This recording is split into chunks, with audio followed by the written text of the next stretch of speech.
As long as we are enmeshed in the ego life, it is essentially impossible to conceive of the status or existence of the Atman. We relate to the physical world, we relate to other individuals as if we are just this limited human existence and being. We perceive and react to everything from our own egoistic framework. We find it difficult, if not virtually impossible, to conceive of infinite and interrelated existence and universal oneness, even if our most advanced scientists and sages tell us that the entire universe is one and indivisible, with the same energy creating and running through everything.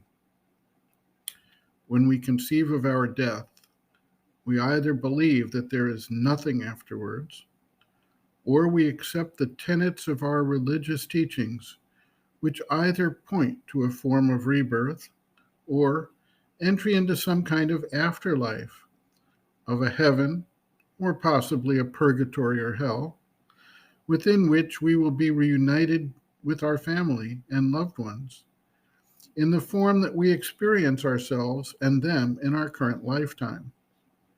Of course, none of this makes any sense if we take a wider view of things. When we age and die, worn and shriveled, or diseased and demented, we expect that after death we will be our young, healthy, and vibrant selves of memory and join up with everyone in their best days and forms. After all, who would want to be rewarded with eternal life in heaven with friends and family if everyone was in the form they were at the time of their death? In order to understand the Atman, we need to have an experience that takes us out of this ego bound individuality. And when such an experience comes to us, it suddenly becomes crystal clear that none of these ego driven fantastic ideas can possibly be the end result of the enormous and yet extremely detailed universal creation. Lifted out of the limitations of the body life mind complex, we partake of a wider life. While we do not experience this wider life, we can yet use our power of visualization to gain at least some approximate concept of what is involved. We can visualize ourselves in the vast silent realms of outer space, with no sounds that we can perceive, and vast empty stretches within which universes, galaxies, stars, planets, black holes make up a tiny fragment of the immensity. Nothing is moving in this wide space, and we feel like we have spread out with a deep, unshakable peace.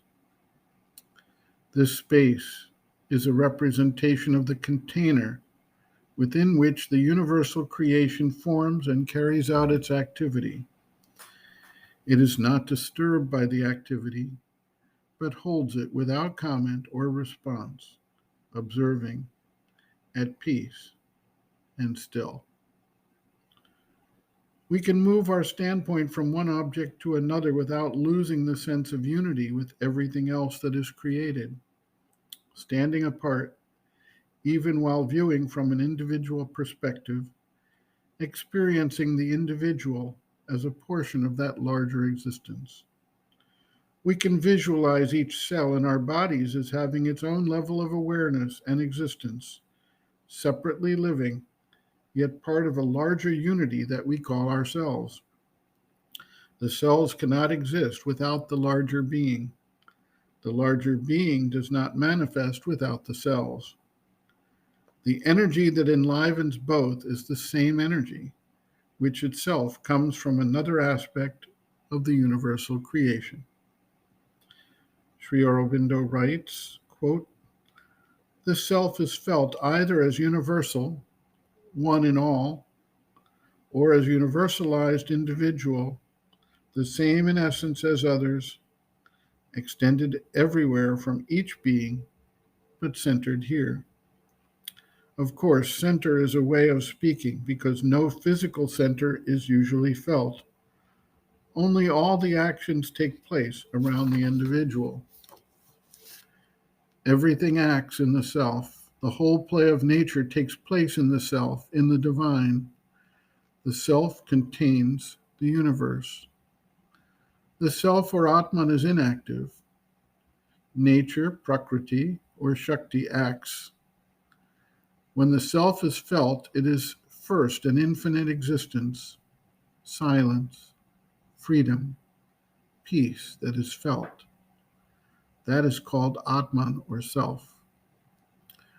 What action takes place in it is according to the realization either felt as forces of nature working in that wideness, as the divine Shakti working, or as the cosmic divine or various powers of them working.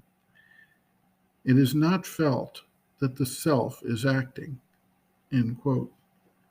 Reference Sri Aurobindo, Integral Yoga, Sri Aurobindo's Teaching and Method of Practice, Chapter 7, Experiences and Realizations, The Consciousness of the Self, pages 181 to 184.